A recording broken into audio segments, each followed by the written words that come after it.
Bonjour à tous, je suis Thomas et je me réjouis de vous retrouver pour une nouvelle rencontre Caractère Libre que je vous propose à la fois sur Radio Médecine 12 dans un podcast audio et en vidéo dans un lien que vous trouverez dans le descriptif du podcast. Et ce lien il nous amène à nous connecter aujourd'hui à une amie. On a eu l'occasion déjà de vous proposer plusieurs rencontres et je me réjouis aujourd'hui d'inviter de nouveau Ika Prieur dans un nouvel épisode. Je te souhaite la bienvenue, Ika. Bonjour, bonheur. En ce jour du solstice, le solstice d'été, on enregistre cette entrevue et on crée une passerelle entre le sud de la France et le Québec. Et moi, j'aime beaucoup cela. J'ai l'impression vraiment qu'on fait à chaque fois une très belle et bonne action. Comment ça va au Québec, Ika, là, en cet instant? On a un magnifique décor derrière toi, on est en pleine montagne, en pleine forêt. Et comment tu te sens là tout de suite? Je me sens très apaisée par la nature qui est autour de moi. Hmm. C'est toujours, c'est sûr que c'est une richesse qu'on a ici, des grands espaces faciles. Et je suis en bas de l'endroit où j'habite, à quelques mètres. Et puis déjà, j'ai cette possibilité d'entendre les oiseaux, de m'installer. Et puis ouais, voilà, ça me remplit de paix.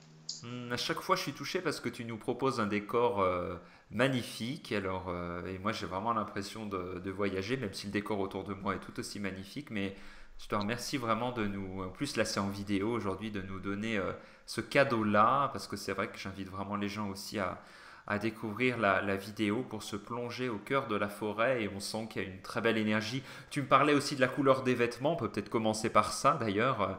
La couleur des vêtements en ce moment qui est tout à fait terre et donc la couleur des vêtements.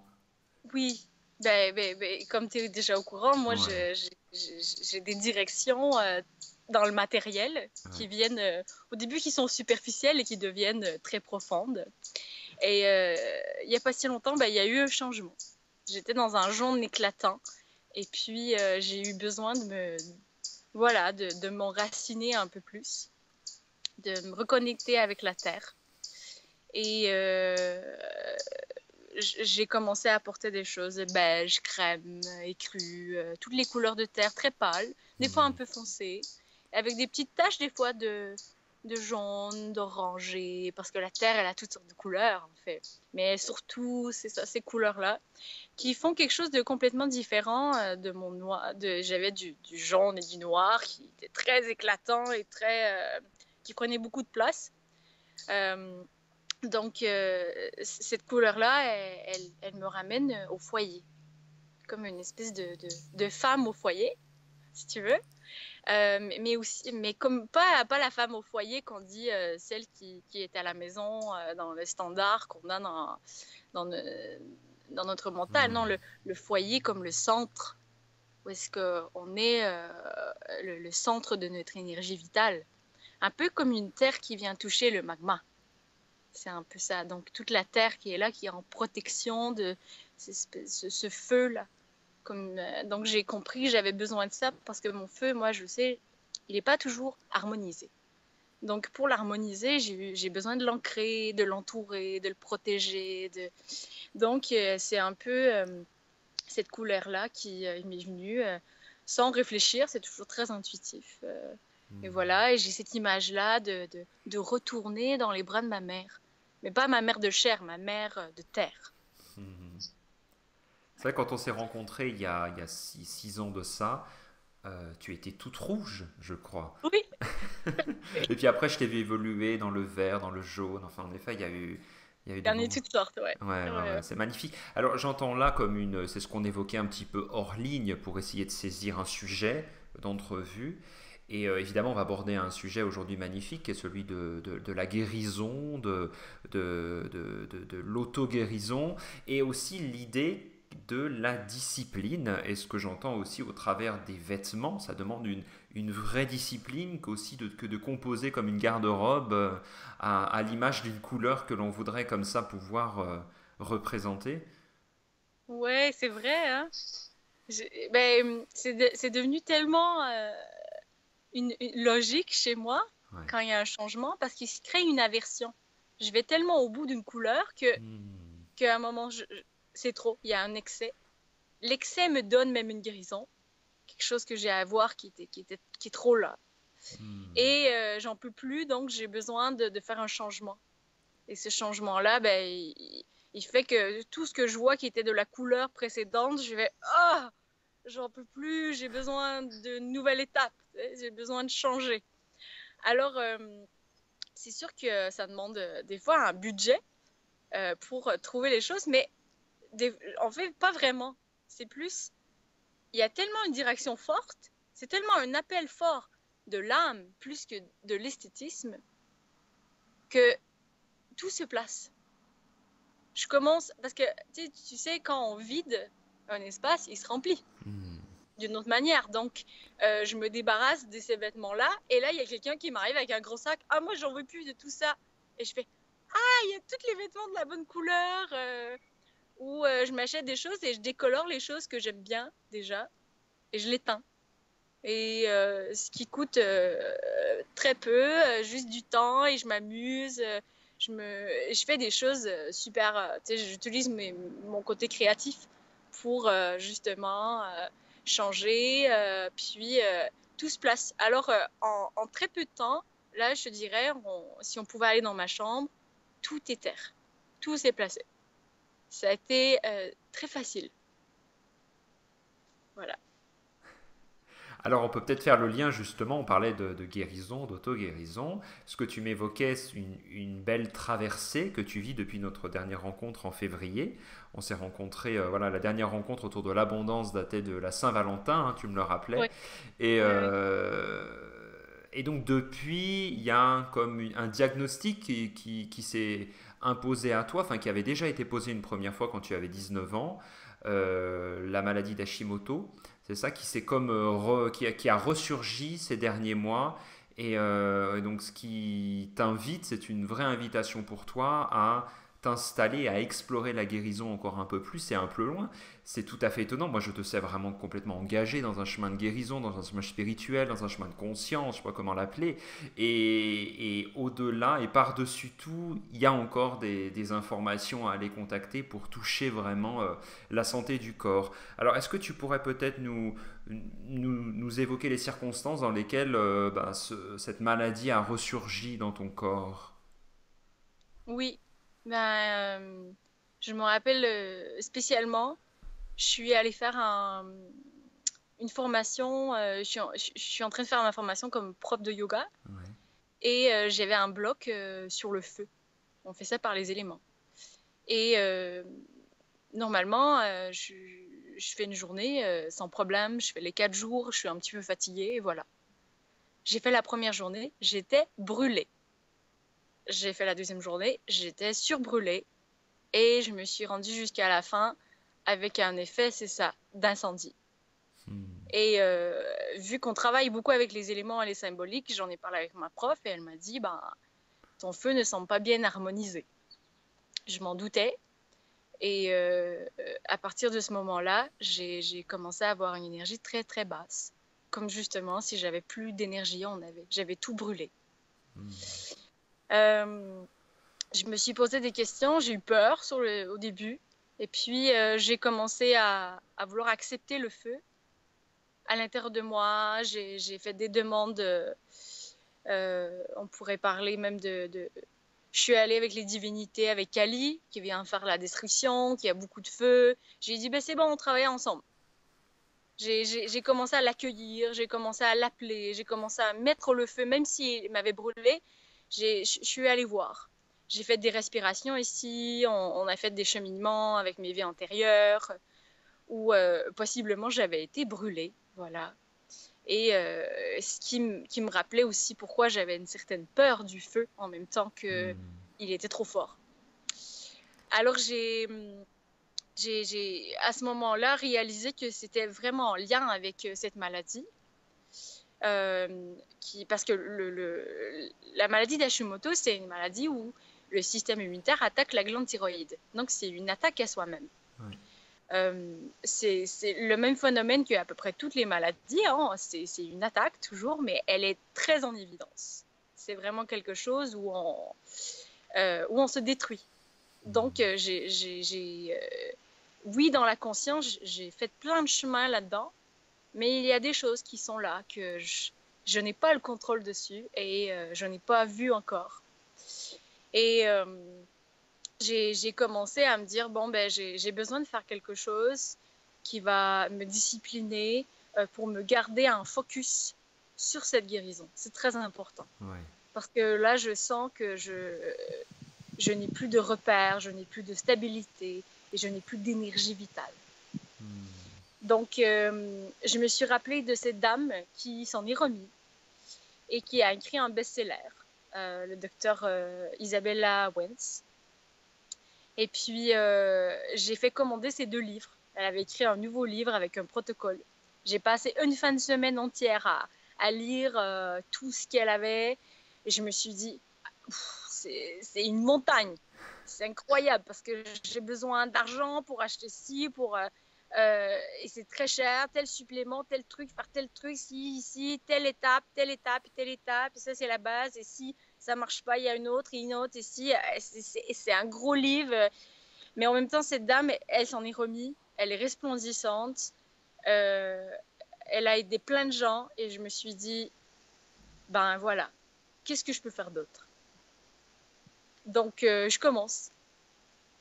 En plus, j'avais une chambre, une stabilité, un revenu. Je me suis dit, bah, c'est le temps. Tout s'est Oui. placé pour que je puisse le faire. Oui, parce qu'il faut Alors, dire, juste pour resituer les auditeurs, c'est que quand tu as découvert le premier livre, tu étais en Espagne. Donc à l'époque, j'inviterai les gens à réécouter les entrevues, mais on s'est rencontrés quand tu étais notamment en France, et tu as vécu ouais. de nombreuses années justement en dehors de ton pays, à sillonner les routes, vraiment en mode nomade, et tu as rencontré donc ce livre à ce moment-là en Espagne, c'est ça?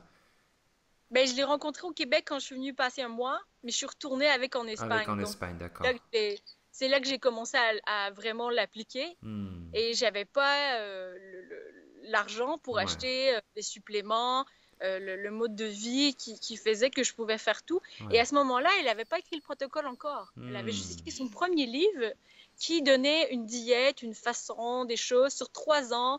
Et c'était pas aussi précis. Et j'ai commencé à appliquer une diète rigoureuse, puis à faire certains trucs que j'étais capable de faire et à faire certains mélanges de plantes qui pouvaient m'appuyer. Et ça a déjà énormément changé Hmm. ma qualité de vie à ce moment-là. Parce que justement, j'avais eu un cri d'alarme aussi à ce moment-là. Et qui se passe toujours sur les surrénales, parce que quand la glande thyroïde, elle est affectée, elle ne sait plus travailler, ben, les glandes surrénales prennent sur eux. Et à un moment donné, ben, ça les épuise. Donc les deux deviennent épuisés. Donc c'est ça qui revient de temps en temps. Voilà. Est-ce que tu disais quelque chose de très intéressant? Ça t'a invité dans cette nouvelle expérience à zoomer et à te concentrer, comme à diriger cette énergie vitale qu'il y avait, semble-t-il, moins, mais à vraiment à diriger ton attention sur vraiment bah, les symptômes et retourner à une santé vitale. Donc ça a déjà été un vrai point de départ, ça, le fait de zoomer et de... Ouais, ouais. Parce qu'en fait, comment dire, j'ai mis ça comme un but. Et puis, avant, j'avais d'autres plein de petits buts. Ouais, Et en fait, je suis très créatrice dans ma vie. Donc, oui. j'aime ça faire plein de trucs. Et des fois, un peu trop même. Je me mets à ça, Hmm. ci, ça. Et là, ça a été d'utiliser ma patience, d'utiliser mon focus, puis de faire non. À chaque fois, mon investissement, mon temps, mon argent, mon, mon, mon but, c'est ça. Hmm. Alors, je me lance pas dans tel projet, même s'il est intéressant à côté. C'est ça. Parce que j'ai besoin de temps. J'ai besoin de m'investir dans ça. Parce qu'à chaque fois que j'ai voulu m'investir dans un autre projet, comme dernièrement, j'ai commencé des ateliers, je n'ai pas pu continuer à cause que ma santé, à chaque fois, elle descend ou je n'ai... Il y a toujours un signe qui fait que je ne peux pas continuer parce que l'élan créatrice, il n'a pas cette stabilité. L'élan de création, il n'a pas cette harmonisation en bas. Donc, si la base, elle n'est Hmm. pas forte, ben, c'est un peu comme dans le tarot, la maison Dieu, là. Ouais, Eh tout bien, s'effondre. tout s'effondre. Tout s'effondre, pas, c'est pas négatif du tout. En fait, ça se détruit parce que on a besoin de refaire les fondations. Ouais. Et même dans son travail qu'elle fait, cette docteure, son premier livre, c'est Root Cause, avec un arbre. Alors, on va voir les racines de pourquoi on a ça. Et, euh, et c'est vraiment ça. Et on fait, comme on a dit tantôt, une réinitialisation de la microbiome, du corps, de tous les organes qui sont là, d'une manière douce pour justement créer cette stabilité. Et après ça, je pourrais créer. Et ça m'empêche pas, mais c'était un deuil pendant un moment. Parce Ouais. qu'en ce moment, c'est ma formation, elle est en pause. Mes projets sont en pause. Et puis, souvent, j'ai à me ramener. Et maintenant, c'est devenu plus calme parce qu'en fait, je sens le progrès en moi.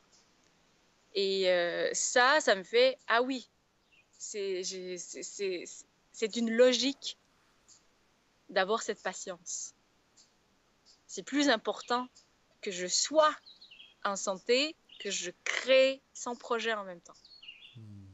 Donc ce protocole, il t'invite à une vraie discipline, justement, c'est une vraie attention, parce que tu me partageais que ça va jusqu'à adapter un rythme de sommeil. Est-ce que tu peux nous en dire un petit peu plus là-dessus? Parce que c'est très intéressant, parce que ça nous invite vraiment à regarder tous les aspects de notre vie. Et c'est vraiment des grands concepts de l'hygiénisme, enfin de la naturopathie, où on est dans quelque chose de très global, et donc pour rétablir vraiment l'homéostasie du terrain. Donc, qu'est-ce que tu peux nous dire justement sur cette discipline de... Ben, là, j'ai déjà passé le passage des levures, du foie. En ce moment, je suis sur les surrénales et spécifiquement pour un mois.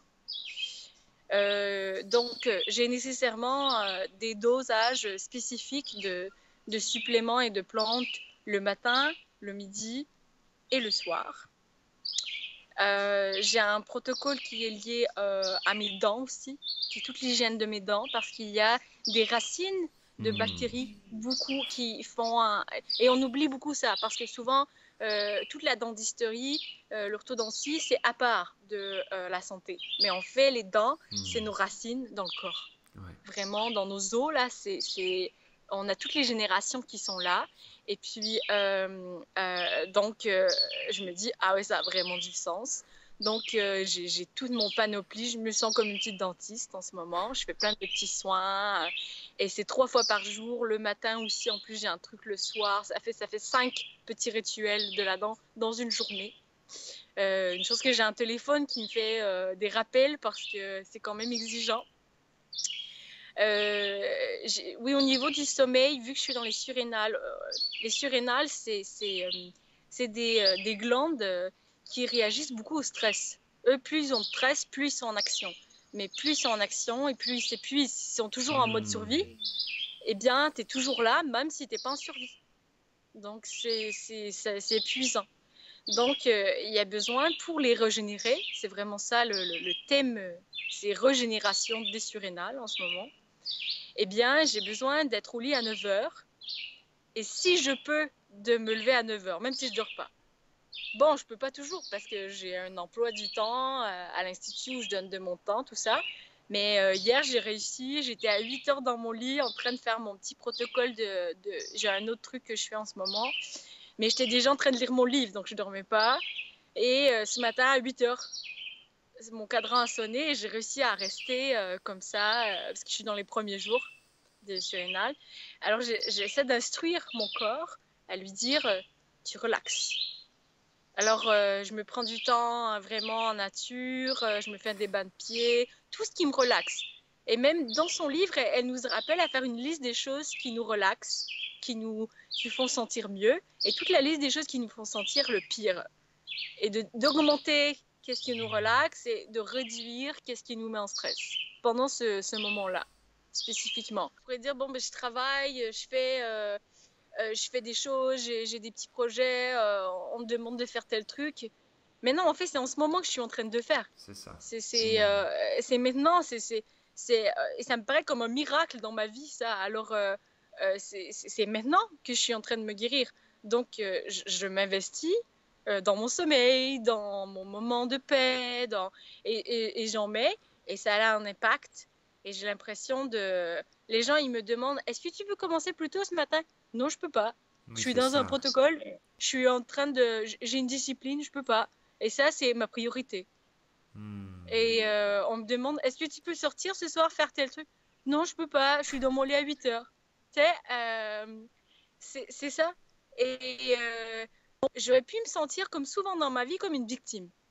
Tu sais, il y a eu des moments, surtout par rapport à cette maladie, je me sentais inégale. Je trouvais ça injuste. Hmm.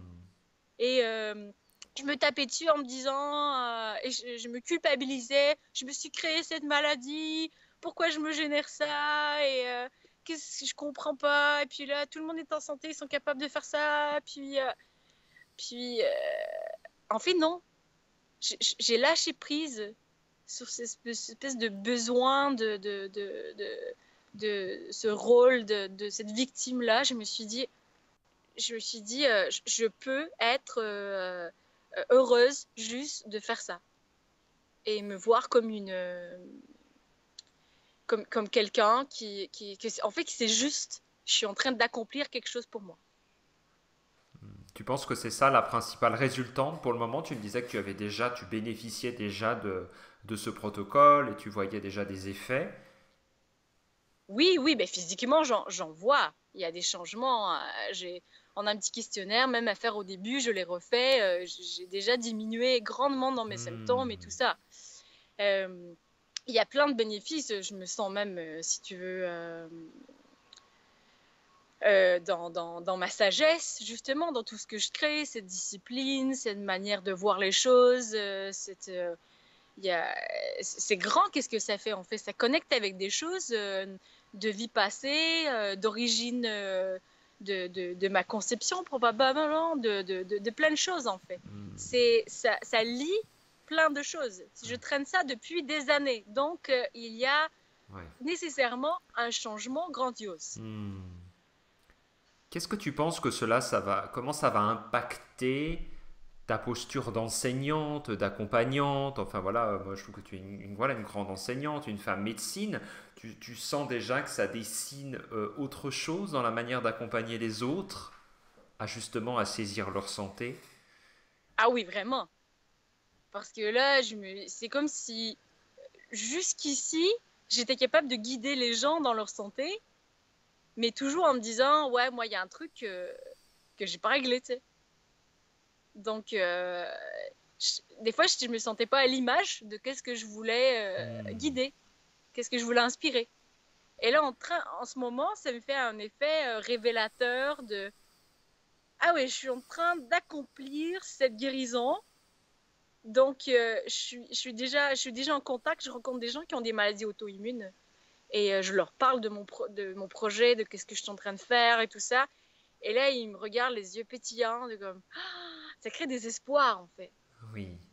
Parce que quand tu es dans un état de santé tellement long et ardu et que tu te sens impuissant, que tu as l'impression que justement tu es une victime et tout ça, tu te sens désespéré.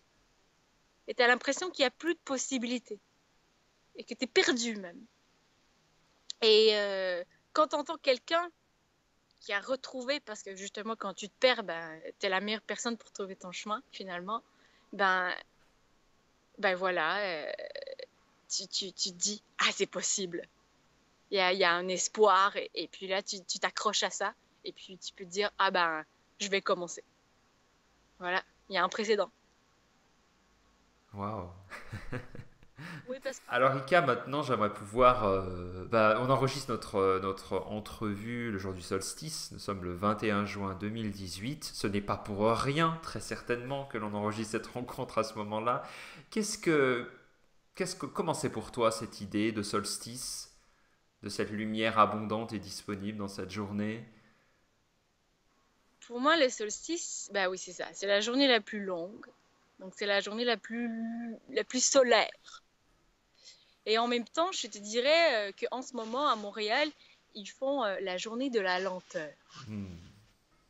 Et ça me plaît bien, moi, dans qu'est-ce que je vis. Parce que le solaire, c'est l'action, c'est la manifestation. Mais moi, je j'ai pas envie d'être dans une grande action et d'être un gros soleil en ce moment. J'ai envie d'être une lune qui relaxe. Donc la lenteur, ça me plaît.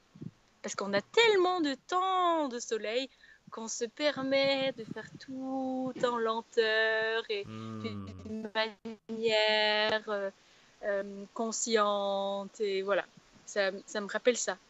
De prendre son temps aujourd'hui. C'est clairement ça. Parce que demain, on bascule dans le moment lunaire de la vie, de l'année. Pendant 6 mois, on va être dans l'espace lunaire. Parce que le soleil va réduire de plus en plus. Donc, on est au climax aujourd'hui. Voilà. Merci Ika pour ce beau temps de rencontre. À chaque fois, je le trouve toujours très inspiré et puis surtout très calé sur ton expérience. Donc j'ai l'impression qu'on a ces rendez-vous là ponctuels qui nous permettent de nous rappeler comment c'est important de prendre évidemment soin de soi et d'une manière globale. Tu viens nous transmettre aujourd'hui que la santé c'est vraiment une histoire de tous les tiroirs dans nos vies et c'est pas simplement que le corps ou que l'alimentation ou que une pratique énergétique, c'est vraiment une équation de plein de choses et tu nous rappelles aussi que tout cela se fait avec humilité et que même si on est sur un chemin de conscience, c'est bien depuis de nombreuses années et Dieu sait que le chemin de conscience pour toi et avec le voyage, il s'est vraiment ouvert et c'est toujours peut-être plus loin, toujours plus loin, toujours plus loin vers cet inconnu et ce grand mystère. Donc en tout cas pour moi c'est un très beau rappel et je te remercie de nous le proposer, de le proposer à tous les auditeurs. Est-ce que tu aurais un petit mot de la fin? Ah oui, j'ai ma petite citation là. Que j'ai entendu au moment que j'ai commencé un peu mon désespoir. Et c'est elle qui m'a rappelé. La patience infinie amène des résultats immédiats. Voilà. Complètement. Merci Ika. Merci.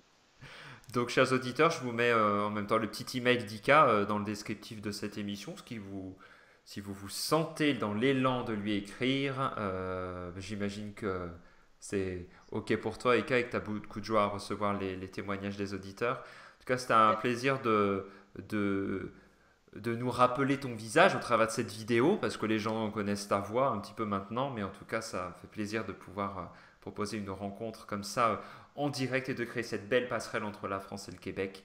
Donc, merci pour ce temps, merci pour ce temps en nature, merci pour ce temps de respiration entre nous, et puis au plaisir de te retrouver pour une prochaine rencontre. Allez, au revoir. Merci Thomas. À bientôt, chers auditeurs. Au revoir.